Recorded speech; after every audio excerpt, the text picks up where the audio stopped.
اتكلمنا قبل كده عن متلازمة ما قبل الدورة وعن اضطراب سوء المزاج ما قبل الدورة، وهحط رابط الفيديو في الوصف. ودلوقتي هنتكلم عن ازاي نقلل من الأحاسيس المزعجة والمؤلمة دي.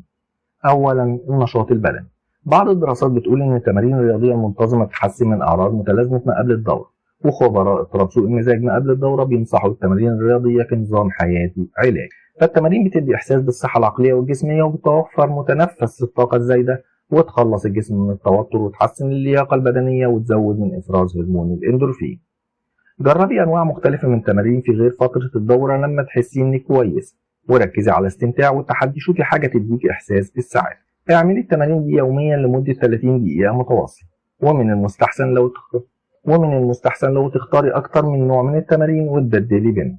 اعرفي كويس إن الموضوع محتاج شهر أو 2 علشان يبقى روتين عندك. ثانيا، نمط الحياة الصحي. 1. النوم.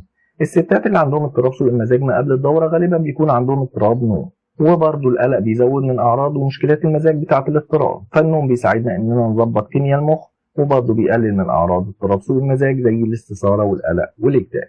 اصحي ونامي في نفس الميعاد كل يوم حتى في الأجازات. ابعدي عن التمارين الرياضية أو الأكل الدسم أو النور العالي قبل ميعاد النوم بساعة على الأقل. قللي من القهوة والشاي وما تشربيهمش بعد الساعة 2 الظهر. خلي السرير وأوضة النوم للنوم والعلاقات الحميمة بس. حط رجليكي في مية دافية لربع ساعة قبل النوم. اعملي تمرينات تنفس أو اسمعي موسيقى هادية وانت جاية تنام. 2. التغذية.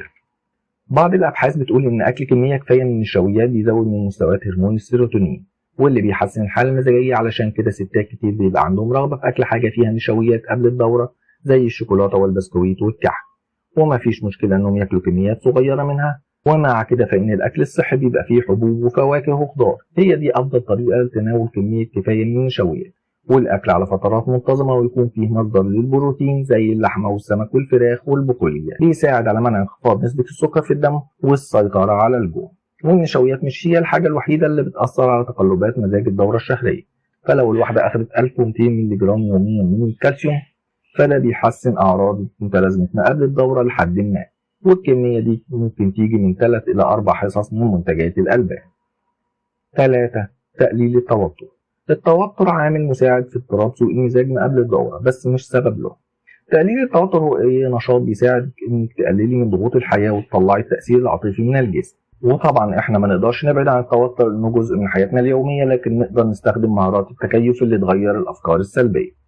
الستات غالبا بينسوا يعملوا وقت لنفسهم، وبيفتكروا ان ده الثمن اللي لازم يدفعوه لانهم ستات. لكن لما نفشل اننا نعمل وقت لنفسنا هيزيد التوتر والالم النفسي، ويضاف لمشكله اضطراب المزاج. علشان كده الستات لازم يعملوا وقت لنفسهم، حتى لو كان دقيقه كل يوم يعملوا فيها حاجه لنفسهم بس. 4. الاسترخاء. ركزي على انك ترتاحي وتعلمي طرق جديده تقلل من سرعه يومك، لان عقولنا واجسامنا وارواحنا بتحتاج وقت تكون فيه هاديه وساكته. 5. التواصل مع الغير. التواصل مع الغير حاجة أساسية، لأننا مخلوقات اجتماعية، وساعات بنحتاج ننضم لمجموعات جديدة تكون سند لينا. لو كل الطرق دي ما نفعتش معاكي، يبقى لازم تروحي لحد متخصص، لأن في علاجات نفسية وأدوية ممكن تساعدك إن تغلبي على الاضطراب ده. استنونا فيديو جديد وموضوع جديد، ولا ما تنسوش تشتركوا في القناة وتفعلوا زر التنبيهات علشان يوصلكوا كل جديد. ولو الفيديو ده عجبك اعمل لايك.